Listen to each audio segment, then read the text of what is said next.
Duelist Revolution was released on August 17th, 2010. Notable cards in this set include Effect Veiler, Pot of Duality, and Solemn Warning. Additionally, a new ban list went into effect on September 1st, 2010. Rescue Cat, Substitute, Brain Control, Heavy Storm, and Temple of the Kings were now banned from competitive tournament play. Black Whirlwind, Dark Hole, Infernity Launcher, Monster Reborn, and Royal Oppression were all now limited to 1 copy each. Chaos Sorcerer, Duloran Tiger King of the Ice Barrier, Snipe Hunter, Mystical Space Typhoon, Magic Cylinder, and Ojama Trio were all now semi-limited to 2 copies per deck. And finally, Black Rose Dragon, Cyber Dragon, Goblin Zombie, Treeborn Frog, United We Stand, and Royal Decree were all now unlimited to 3 copies. In this series, both MBT and myself will be traversing the sands of Yu-Gi-Oh's history. Each episode will take a deep dive into Yu-Gi-Oh's past formats and unlock new strategies as new sets become available. Strap yourselves in because anything is possible. Welcome to the history of Yu-Gi-Oh! If you want 5% off any singles or sealed product, click the affiliate links in the description and use code CIMOOOoooo5. And clicking the TCG Player affiliate link before you shop helps support us to provide you with more amazing content.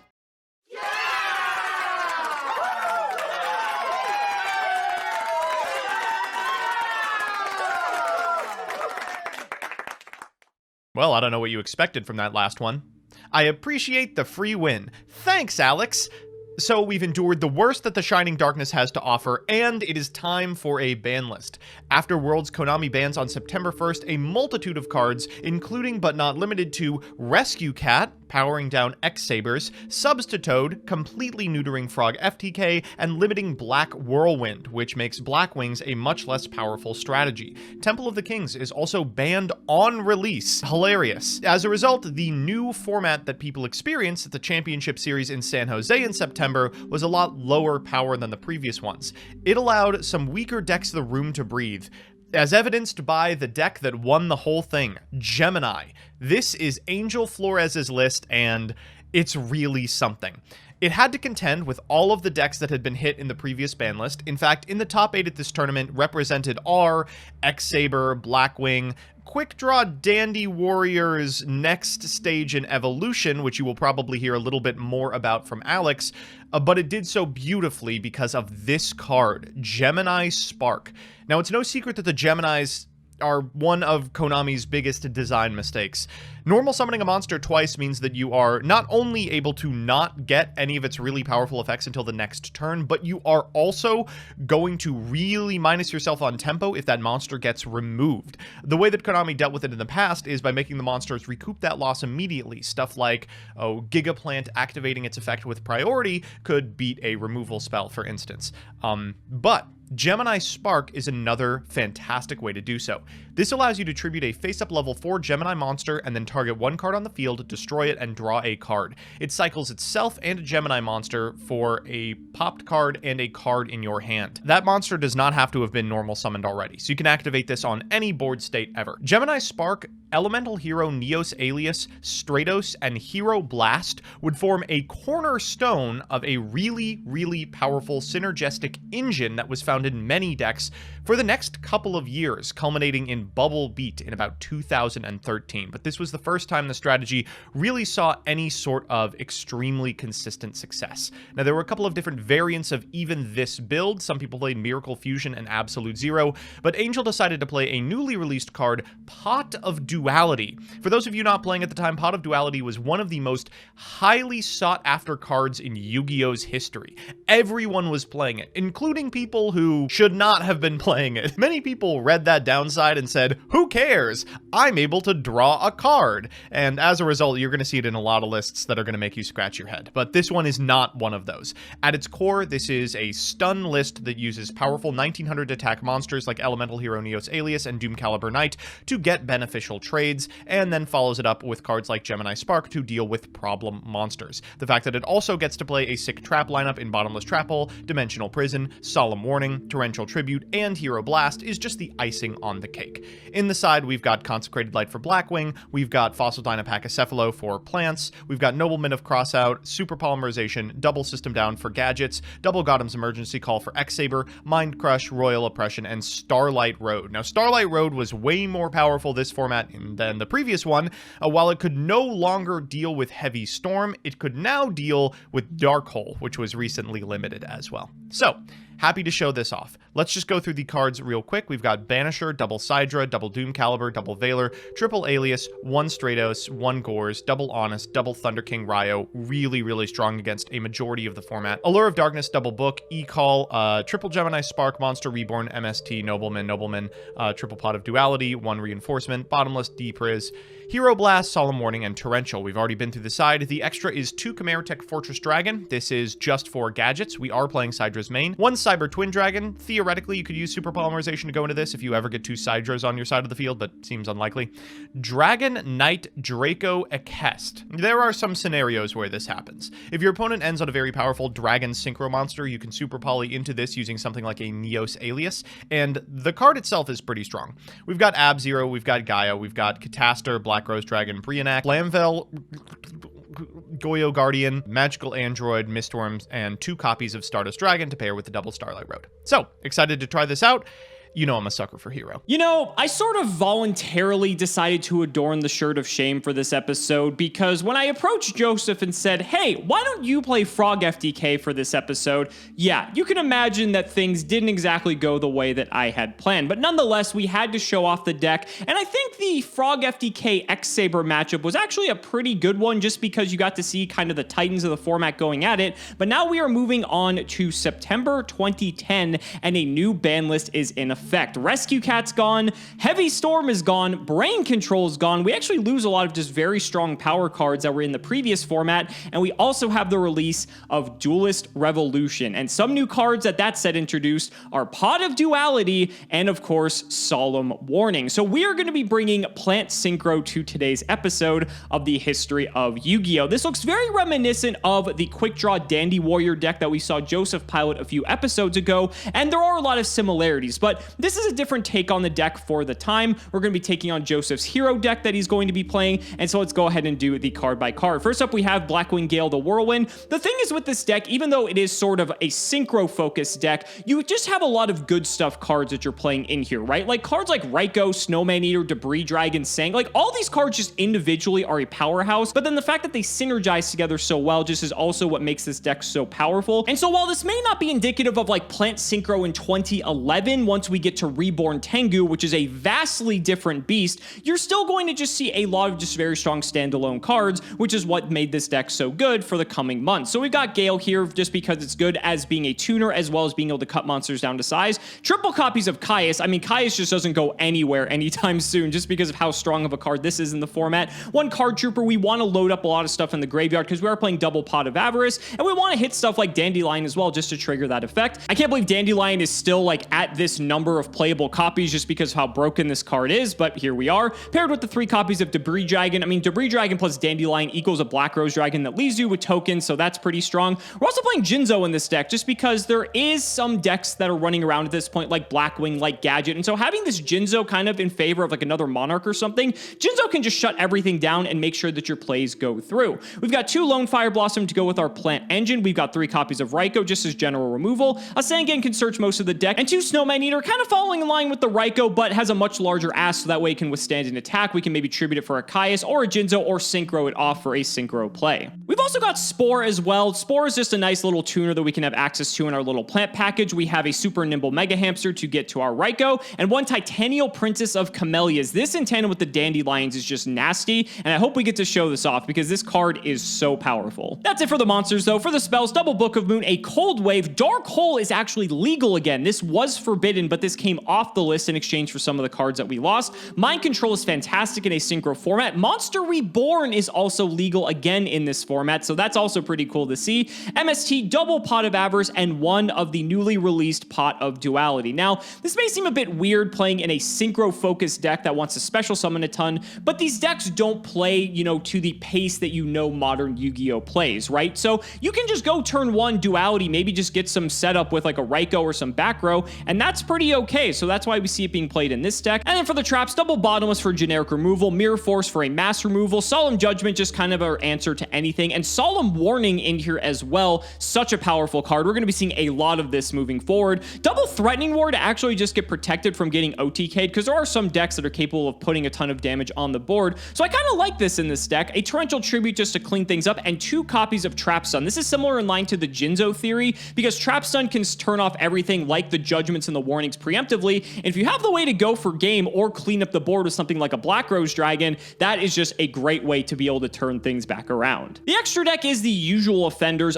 Black Rose Dragon actually went from limited to semi-limited, which gave this deck a bit more validity, just because now you don't have to constantly recycle the one Black Rose Dragon with Avarice. You have a second one available to you. So again, this deck actually got better in some ways as a result of the ban list. We have some Blackwing Synchros in here as well, and again, everything else up to this point we've already seen. For the side deck, we've got a couple Consecrated Light for our Dark Focus matchups. We have 2 DD Crow just as generic banishing removal in the graveyard, 2 Thunder King Ryo. This is just a nice card that we can swap in depending on the matchup. We have a Mystical Space Typhoon, double System down for Machine Focus decks, which we're not going to be playing because we already know Joseph is playing. 2 copies of Chivalry. This is a new card. It's a counter trap. Activate only during the battle phase when the effect of an opponent's effect monster is activated. Negate the activation and destroy that card. This is a card that gets hyped from time to time, but back in the day, I mean, this was a pretty decent card. We also have another Crevice into the Different Dimension for Graveyard Hate, 2 Light Imprisoning Mirror because Light Sworn actually had a pretty reasonable comeback around this time, and a copy of Starlight Road to be able to blow out with Stardust Dragon as well as protecting our field. Guys, this is gonna be a really fun episode. I can't wait to see how it plays out. So ladies and gentlemen, it's time to duel.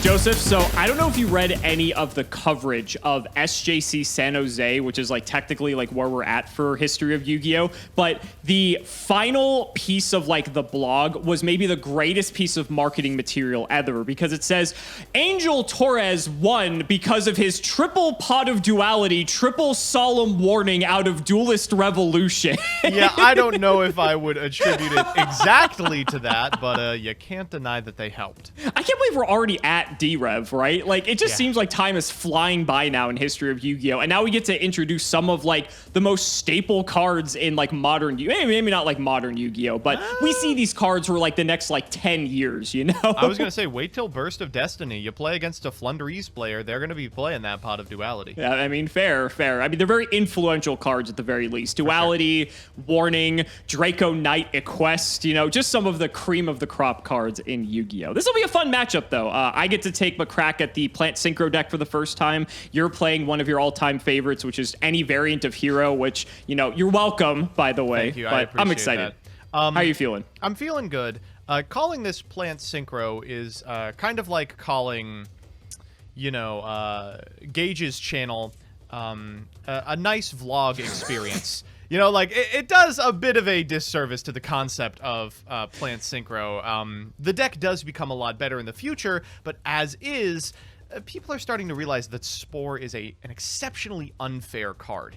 And I'm excited to see just how unfair it looks in this set. Absolutely. Yeah, I was tempering people's expectations. I said, this is not 2011 Plant Synchro. Don't get too excited. You'll see a lot more of a lot of the cards in here. I can imagine. But, buddy, I'm ready if you are. Let's shout out the patron. It is Andrew Vincent. Thank you so much for the support. You got the number up for me? Oh, I've got the number. Okay, I'm going to go with odd. It's 2. Because I'm going to summon 2 times, baby. Oh, God. All right. Well, congratulations. And your deck 100% wants to go first. This is going to be heavily in your favor. Not only does my deck want to go first, you can't punish me anymore. There's no more Heavy Storm in the format. Heavy Storm is gone. Yeah, I think a lot of people are going to be very happy to see that that's the case. But we have other Saki cards in the format, too. That we do. I'm going to begin with Reinforcement of the Army. And we are going to grab our only target worth getting, Elemental elemental hero Stratos. There's the boy. All right, I'll normal summon the boy. Sounds good. Use his effect to get an elemental hero Neos Alias to hand. I also loved in the article coverage, they referred to this deck as Gemini. They really wanted to just sell this as best they could. Yeah, I would not call this Gemini, but hey, you know, whatever floats your boat. In fact, in some of the old Pojo threads, they were talking about it and a later iteration called Miracle Gemini, which replaced the dualities with Miracle Fusion, and people were so mad. They were like, why would you call this? The Neos Alias, he doesn't even need to be summoned. In all fairness, this may be one of like 2 playable Gemini monsters in all of Yu-Gi-Oh! So Yeah. maybe they had to milk it for whatever it was worth. But I'll draw. You got anything in standby for me, buddy? You're really sleeping on Super Alloy Beast Rapacious. Yeah, that's fine. Oh, excuse me. Excuse me. I'll go to main phase 1, and I think I am just going to go ahead and set. And you know what? We don't have Heavy Storm, so I'm just going to set 3. Go ahead, buddy. Feels good to be doing this. All right, I'm going to standby main, and ooh, new card, PogChamp. All right, we're going to start with a copy of Nobleman of Crossout targeting your set monster. Oh, shit. You didn't set your that's dandy still a buddy, card, did isn't you? it? Oh, wow. I have to think about this now. It's kind of You get a solemn judgment? It's not bad if it's I'm dandy. thinking about it. I'm thinking about it. I am actually going to solemn this, no lie. I'll take that shit all day. All right, Yeah, I bet you will. we're going to follow it up with a Pot of Duality. Okay. No craziness going on this time, but that's pretty sick. Pretty good. We'll take the Gemini Spark. Of course. I know you're just itching to get off that hero blast, buddy. I kind of am. I'm going to normal summon an elemental hero Neos Alias, and I'm going to battle phase. I will Threatening Roar. Okay. Second main, I'm going to set 1 card. Could be anything, and you're good to Literally go. anything. All right, we'll draw. Anything in standby. Nope. Go to main 1 then. And, you know, it's probably not long for this Earth, but I don't really feel like I have much of a choice. I will sack my Sangan for a Caius. Okay, see, that's like way less problematic than I thought it was going to be. Yeah, I mean, if you saw the rest of my hand, it's not looking great with the way things are shaping up. All right, what's so your Caius I will target, go buddy? ahead. So you have Gemini Spark. Gemini Spark tributes for cost, correct? Yes. Okay, so that's going to be pretty worthless then. I suppose I will just target the Stratos because, I mean, you're going to be able to Spark anyway, so there's really no point. So I'm we'll actually just go not to even him. going to Spark. We're going to bottomless here. Oh, perfect. So that pretty much does the same thing. That is fine. So then I get my Sangan search as well here. And with it, I think we're going to grab... I think we'll go with a super nimble mega hamster. Sure. It's an okay one. So I know you still have the Spark set, which isn't particularly great. I also have to consider the fact that I could die next turn, considering I paid half my life to protect a Sangan. I was going to say, that Solemn's really coming in handy for me, buddy. Yeah, I bet.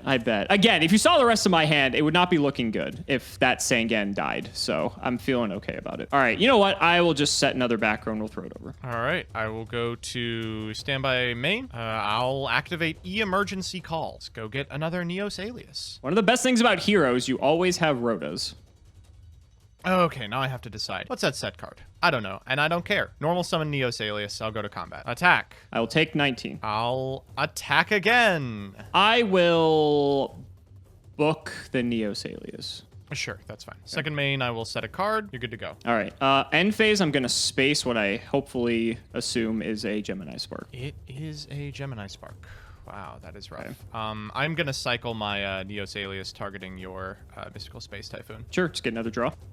And we'll go to my turn. Main phase 1. Ugh. All right, I'm going to run out a Lone Fire Blossom. Whoa, that's a sick draw. Okay, And Lone Fire's fine. with Prio, we're going to sack him off. Let's grab another Lone Fire. Also fine. I will sack this one off. And here, I sort of just want to wall up. So I actually think I'm going to grab a Dandelion. That sounds right. And then I'm just going to set one and pass. Go ahead. This Caius is banished, right? From the bottomless, correct. Yeah, so he's gone. I got Avarice on my mind. All right, end step, I'm going to MS2 the set card. Sure. It was Torrential. Got me. Wow, okay. Standby main. All good. Wow, that's rough. All right, I'll flip summon Alias. I will normal Alias, and let's go to combat, I suppose. Gang's all here, so you're just going to kill a token, I imagine? Yep. Yep. Go Dandelion summons 2, you hit 1, and let's hope I get a sick draw. And it doesn't look like I did. I will set and set. Go ahead. Stand by main. Oh my god. I'm gonna normal Doom Caliber Knight. Oh, that's pretty sick. It's my an god. alright one. Combat. We'll go Doom Cal into the set monster. That's so good. It's not bad. It's not a bad draw. That's so disgusting. Yep. All right. So then Doom Cal mandatory effect will negate the flip effect of Mega Hamster. So he goes, but I don't get my search, which is pretty bad. All right, we'll try to Token get in for gone, 19. and then you'll get the 19. Can you close it up? I can't. Nope. Heart of the cards. Oh. Uh-oh. That's interesting. What's the interesting part?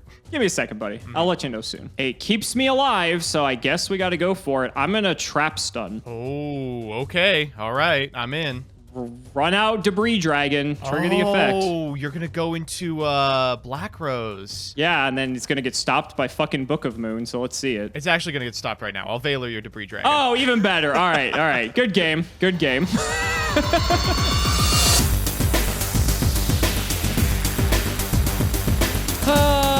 Was it really worth paying 4,000 life points to save a fucking Sangan in retrospect? I don't know. My hand was not particularly strong against Stratos, like double alias Gemini Spark. But yeah, that was a weird open for sure. None of my monsters actually did anything, but they did have 1900 attack. That one was that's that was you say, paying that's good me back enough. for history of jank, where I help you with the FTK. You help me with the beatdown with that. Apparently. Let's hope this one's a little bit cleaner. I don't know about this. I don't either. Good luck, buddy. We'll go to main 1. All right, I'm just going to run out Ryo and pass. All right, stand by main. I'm going to run out Cyber Dragon. Oh, there it is. Yep. Is that okay with you? Sure. Sick. I'm going to normal Banisher of the Radiance. Combat. Gross. All right, so I take 2 and 16, so 18 total. We're going to set 1 and go ahead.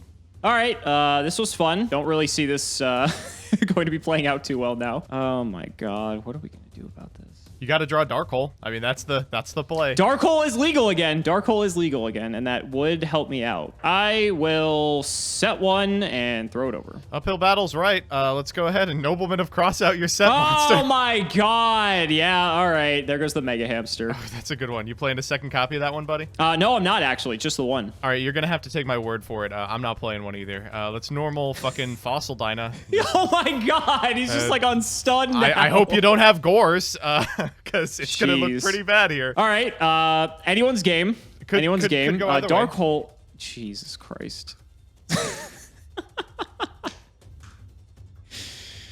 All right, I'm going to set 1 and pass the turn. Stand by main. E-call good. off the top. Yep. Let's go grab Stratos and Neos Alias. We'll banish this e-call, and that was a fun one. That was a good one. Yeah, I see how this deck won the entire event. This, how are you supposed to beat this? Even like if you didn't actually summon Stratos, I wasn't dead here because then I could have popped whatever. I would have popped Banisher, and then Dino would have hit me for 12, so I'd be on 100. And I swear to God, if this is a dark. Okay, well that makes me feel a little bit better. But yeah, my hand was just all monsters. It was Debris Dragon. It was Card Trooper, which I guess I could have played, but like it's not really that good. Dandelion is just like all shit that like needs to be like in the graveyard essentially. Dandelion's so rough in a Banisher. Holy fuck. Yeah, it's yeah, this was oh, and you had warning too anyway. Yeah, because like I was thinking like okay, like Lone Fire to potentially get to like Titanial's kind of cute, but then that loses to warning. So I'm like trying to like stem the bleeding a little bit before I commit to that, and then oh my god, you had like Honest anyway too. So like Honest can't be activated under Banisher, but yeah. Oh right, yeah, because it has to be discarded for cost. But yeah, buddy, let's do a game 3 really quick. I mean, you know, maybe. Are you sure? I'm sure. I want to at least try to redeem myself after that one. That was pretty bad. I guess I'll take first. And you know, I'd say good luck, but clearly you don't need it in this matchup. The first game I drew all the hero cards. The second game I just drew floodgates, and sometimes that's good enough. And, you know, sometimes it is. And this hand looks a little bit better, so I'm just gonna set 3 and pass. Go ahead. All right, we're gonna Rhoda first things first. Sure. If I would have had like maybe some other cards in my hand besides Pot of Avarice that were green, that could have maybe helped me out here. Yeah, cool? that's fine. Yep. Next up is gonna be Pot of Duality. Sure. Oh my fucking god! I'll take it. Looks good. I was gonna say, Gores isn't exactly as good when I know about it. Yeah, one of those weird ones. This could go very poorly for me. I'll go in. It is a Raikou, so it's gonna go Not as bad slightly as I poorly thought. for you. Maybe I should have gone for Sidra here. Maybe I should have gone for Gores. Wow, you milled nothing. Holy shit. That was like the best things I could have possibly seen you mill. Pretty All right. bad for me. No longer have to fear Heavy Storm. Wow, is this what playing progression versus Gauge is like? Go ahead, buddy. I'll draw. Sometimes. I'm not gonna lie, I'm kind of scared of Nobleman after you just like eviscerated me the last 2 games. So I think I'm gonna normal summon Dandelion. That is not even that ridiculous of a play. If you've played a lot of Edison, Nobleman is so killer against any deck with Dandelion in it. Sometimes you got to be like, I'm not going to even run the risk of losing to knock my Dandy. So we'll just go for an alias here. I'll go to combat. I'll try it out. Yeah, this will be what, 16? That's fine. Then I'll get my tokens. Sounds good. We'll draw. At least we're playing some Yu-Gi-Oh now. Like, we've got something going on. I'll sack a token for a Caius, and I'll go after the alias. I will chain Bottomless. And I will... Yeah, I'm going to Judgment. Sure. This went so well for me last time. Yeah, it did. Run into your D prison. Second main, I will throw it over. Go ahead. All right. End step will MST this set card. You don't want to do anything about this. Ryo in hand. It's Book of Moon. That was actually the punish for the play that I'm considering now, which is Thunder King Ryo, attack your monster, damage step honest. Oh, yep, that'll do it. All right, so I take 19 here. Yep. Go ahead. We'll draw.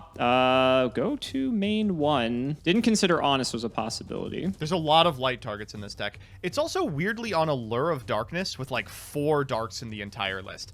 But Honest makes a lot more sense. You have a million ways to find Alias. You have a million ways to find Thunder King. Yeah. Let's Dark Hole. Wow, that's rough. Starlight Road? Let's go ahead and Reborn. Ooh, targeting. I kind of want to go after my Caius, but I also kind of want to take your Thunder King just because it stops you from searching. They're both pretty good. Caius is a bit bigger. I'll take the Thunder King. Sure. I'll just expedite this for you. Let's bottomless that card. Sure, that's fine. Then I will set 1 and throw it over. Stand by main. Oh, wow. I was really hoping you wouldn't set 1. I have the lethal line, but that has to not be anything relevant. It's Card Trooper. I couldn't summon this and attack you, unfortunately, because any beater just finished me off there. Main 1, I will set, and let's see. I guess I'll set a pair. Wow. And we'll throw it over. Go ahead. Morphing Jar, when? I guess I could play around Morphing Jar by doing this. Let's walk in. It is a Raikou. That's terrible. Target? Gonna go after the alias. That's a good one. Back to you, buddy. Not bad on the mills. Do you need to top into a monster? All right, fuck it. I'll run out Gale. Sure. Hit for 13. I'm gonna Dimensional Prison here. And he's gone. Go ahead. All right. E-Call, the third alias, one of 8 monsters. There's the third alias. Okay. Wow. Threatening Roar. We're still in it. That's pretty good. That's a decent one. That one's okay. Yeah, that's a decent That's fine. All right, cool. Now I got to think what I want to send back. I guess I want to keep Dandy and Grave. I'll put back Raikou, This is so good for you. Raikou, Hamster, and... This is a tough one. You really don't want to draw into the tributes and no monster, but also like drawing into Card Trooper is kind of penis right now too. You have to like set it, or you die to any number of battle traps. I think Card Trooper's probably I agree. move. I really don't want to draw a tribute. All right, let's see what we get. Okay. I will throw it over. Knock. Duality's good. None of these are knock. Fuck. Whoa, these are bad. Oh, okay. All right. I'm going to take Spark. Seems good. Okay, now if I Spark into a monster, I win. Is that worth it, though? If that set card is a Raikou, then I'm fucked. Yeah, I'm going to Spark into your monster. It is Dandelion. I have been punished. Oh, it gets better. Oh, even better. Did you get the dark? I did not. Did not. Double Go ahead. light. Okay. I'm playing this one draw. a little fast and loose. I mean, yeah, exactly. You've already won, so you've got nothing to lose at this point. This is actually kind of cool. I can do this. I'm going to Cold Wave. Ooh, that's not cool at all. Yeah, sure. I'm going to normal summon Lone Fire Blossom. Yep. I'm going to tribute the token to summon a Lone Fire Blossom. Yeah. I'm going to tribute the token. I'm going to summon Titanial. Yep. This is a ton. I'm going to Yeah, it's not bad. We get in for, what, 1,038 here? Second main, I'll set one. Go ahead. Ooh, not under Cold Wave, you won't. Oh, wait, yeah, you're right. Cold Wave, Cold Wave, Cold Wave, Cold Wave. Not what I wanted to see. We'll draw. Now we're not under Cold Wave anymore. Let's see. So the question is, can we just wrap this one up? What other plants do we have? There's a few. I am going to put my Lone Fires to defense. And I'm just going to go to battle and hit with Titanial. I'll book here. I will chain Titanial. And you've got it. All right, cool. So, all right, we got to see a bit of a better representation that game, I think, of these decks playing against each other, not the just complete massacre that was the game 2 that you just demolished me. No, yeah, these decks were sick. It's so interesting that this plant deck was still being played. The version you have does not have Quick Draw Warrior, or it doesn't have any of the Synchron plays. Its only really avenue to synchro summoning is Spore. And obviously Spore is super accessible in a deck that has like Lone Fire Blossom. But at the same time, it is a whisper of the plant synchro that we're going to see in a little bit in the coming months as stuff like Reborn Tengu comes out. Right now, it just kind of smacks of Plant Monarch, right? You're using the tokens from Dandelion, which can be tributed the turn after they're sent, just to be making, like, Titanial, to be making Jinzo, to be making Caius. And for a lot of decks, that's pretty good, especially when the power level of the format has just decreased so drastically. X-Sabers aren't as explosive without Cat. Blackwing isn't as explosive without double Whirlwind turns.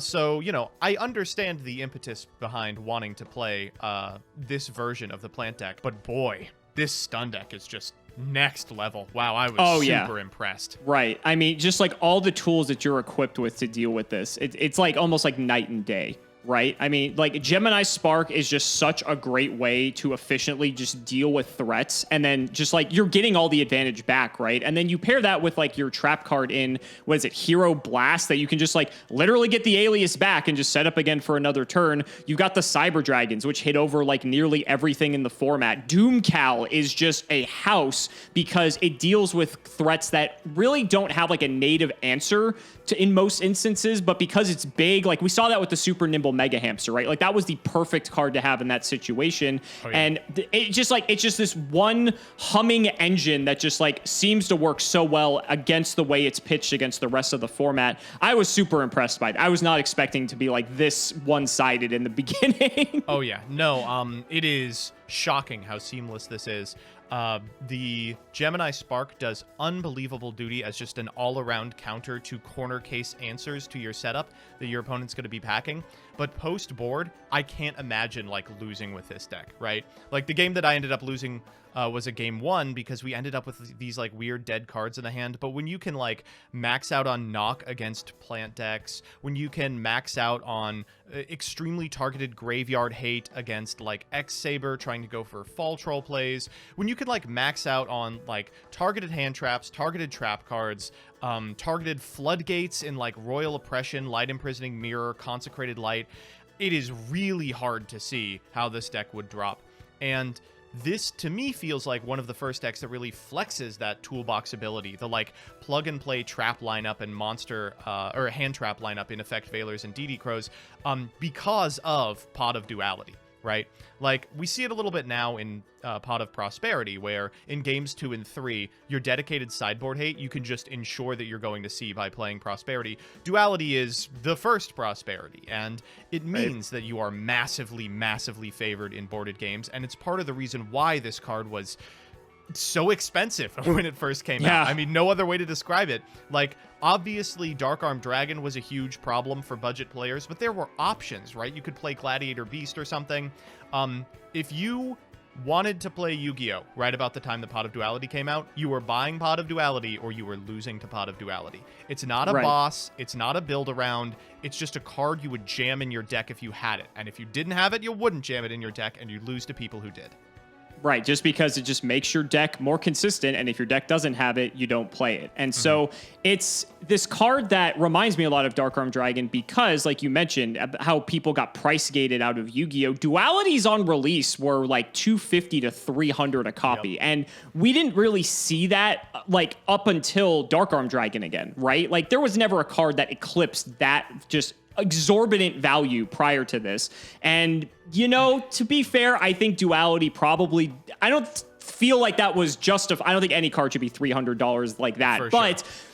It's still like in the league of Dark Arm Dragon, where it's like it's this powerful of a card just because it allows you to do something that you haven't seen in Yu-Gi-Oh! In what, like 6 years, if we're being honest? Yeah. It also started, I mean, this is just conjecture. It's based on absolutely no evidence whatsoever. But in my experience, it started kind of the rise of the budget player in Yu-Gi-Oh! Like, you could cope in previous formats and be like, well, I don't have the money for Dark Arm Dragon, but I could play this deck. And you could tell yourself, oh, maybe it has like a better matchup spread versus my local or something. Sure. But at the end of the day, the price of Yu-Gi-Oh! A lot of the time was the price to play. You know, it was a pay-to-play game. You had to drop fat stacks if you wanted a chance at something competitive. And I think Pot of Duality for a lot of people was a breaking point. They were either opting out of playing Yu-Gi-Oh! I know a lot of individuals who saw the price of Duality, the necessity of running the card, and said, well, screw it, I'll go play Magic.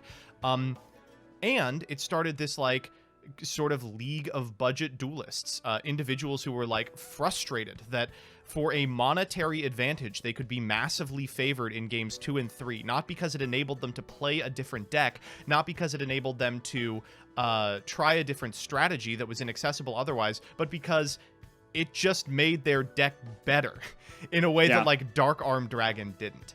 And I would say that the consistent community demand for aggressive reprints, which has kept Yu-Gi-Oh! So often so much cheaper than its other card game competitors. You know, I'm thinking of like Worlds formats like 2016, where every deck was $30. I think that the player demand for that price structure kind of comes directly from cards like this one right here. And I can see that. I guess I would just say, keep it up, everyone. Keep being loud. Why are we paying $300 for access code Talker today? Like, you and I both took our hiatus around Dark Arm Dragon format for, you know, pretty very much similar for this reasons. reason. Yeah. Right. And this is like the second wave of, you know, going against the pricing structure of Yu-Gi-Oh! In a lot of ways. And so Pot of Duality is very symbolic in that way, very poetically, given the name of the card. But when it comes to Duality as well, and when you're talking about with reprints, if I recall, when Pot of Duality received its first official reprint, I believe it was, and you can correct me, I think it was a super rare, and I think it was a tin promo. So when that was the case, I mean, talk about budget players being able to rejoice then that a card that was just seemingly out of their hands and was never reachable just by a majority of the player base then suddenly became just a universally accessible card because you just get some tins and all of a sudden you've got dualities on your hands. It's funny how even as we're talking about this, Duality has almost transcended to become this budget player's tool as well, because a lot of the times when people are playing more modern, like budget Yu-Gi-Oh! Decks, they sometimes include cards like Pot of Duality, right? And so it shows that a card like this, you know, inspired by Pot of Greed, the next incarnation, that even though it is now 10 years old, you know, a little bit older than that even, it's still played today. Well, not all the time. It still sees heavy play, I would even say. Yeah. You know, as late as like 2018, people were topping national tournaments with True Draco playing True Draco. as many copies of this card as they could. It's obviously extremely powerful in a lot of stun strategies. It's about to be really powerful in Fluanderese, or whatever that gets localized to. It is a card that has had a huge, huge impact on Yu-Gi-Oh! Arguably comparable to Pot of Greed. It's certainly been legal and playable for longer, and the incessant whining of the fan base to get it reprinted in a way that everyone could have access to, and then reprinted again, like 3 months later, 4 months later, 5 months later, over and over again in progressively lower rarities, I think is the precursor to like the Megaton style rarity decreases that you see today. And you can't help but look at the literal 16 printings of this card in TCG sets and not feel just a little pride. Just go, we got what we wanted on this one.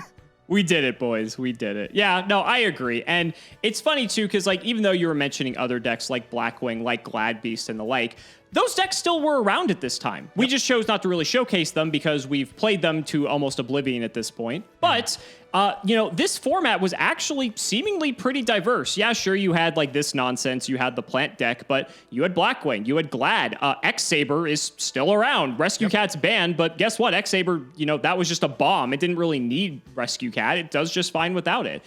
Infernity is still playable. I think Launcher got limited on the September list. Yeah.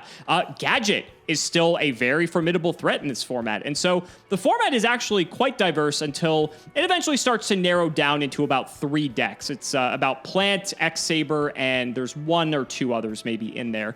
And then we get to another new set, and that introduces, you were talking about Graveyard Hate specifically at the beginning of this long rant that we're going on, but Gravekeepers come into the fray, and we get Recruiter, which takes that deck to another level. And when you're looking at all the graveyard synergies that a deck like Plant has, you know, there's a reason why Gravekeeper was one of the strongest decks at the time, and maybe next episode we'll get to see why that is as well. Yeah, you know, I guess I would say share if you play Gravekeeper. I knew you were going to end on that.